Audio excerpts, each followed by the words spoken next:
Весна – это значит, пришло время подготовки к полевым работам. В Сухумском районе к этому периоду готовы. В машино-технологической станции в селе Яштхуа 12 единиц техники. В основном это тракторы для разного вида полевых работ.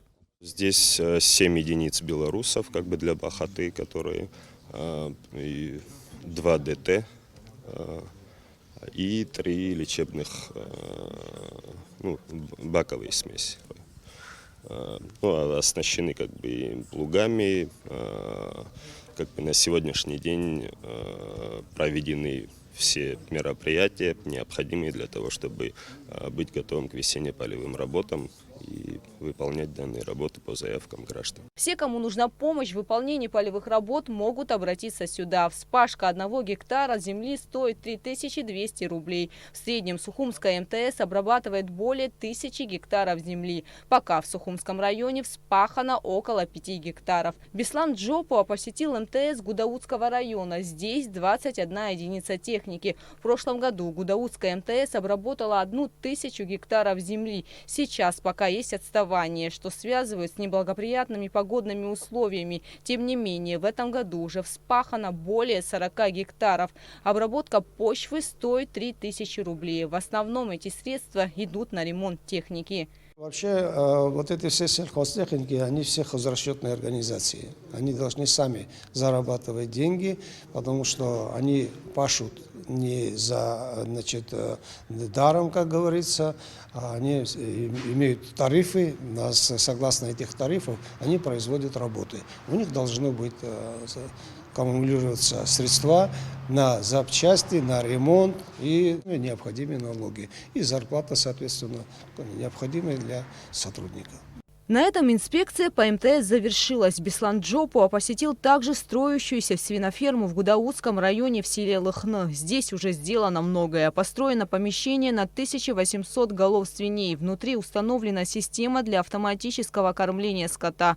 Планируют оборудовать бойню, разделочный цех, а также лабораторию для проверки качества мяса. Ферма полностью автоматизирована, но тем не менее на ней будут трудоустроены около 10 человек. Идея открыть свиноферму возникла у Анри Лако и его друзей давно. Строительство началось еще 4 года назад. Построили быстро, но работа приостановилась, так как понадобилась финансовая поддержка.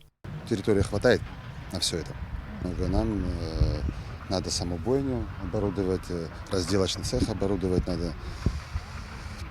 Но помочь, я не знаю, мы согласны на любую помощь, которую нам дадут. Сейчас не говорим, что все за нас сделали. Сейчас нужно им оказать помощь для того, чтобы приобрести именно поросят вот той породы скороспелки, которые могли бы здесь выращивать. Ферма готова, здание готово. Так что вот с конечной продукцией, для того, чтобы возможность была вывозить и на внутренний рынок тоже. Поэтому сейчас вот мы со своего бюджета будем рассматривать, когда будет создана комиссия, конкурсная комиссия, и она, если примет решение, что им надо помочь, то я думаю, что мы им поможем. Я считаю, что надо помочь. А это еще один сельскохозяйственный проект в Гудаутском районе. Здесь предполагается открыть помещение для сушки хурмы и, возможно, других фруктов. Автор идеи – житель села Дурипш, винодел Даур Халваш. Все началось, когда на этом участке в 3 гектара посадили виноград. Изначально мы виноград посадили, комплексный план, который был в 2014 году, около 5000 корней мы виноград посадили, отжелеший цитрон. И чтобы вино разливать, решили винодельню сделать.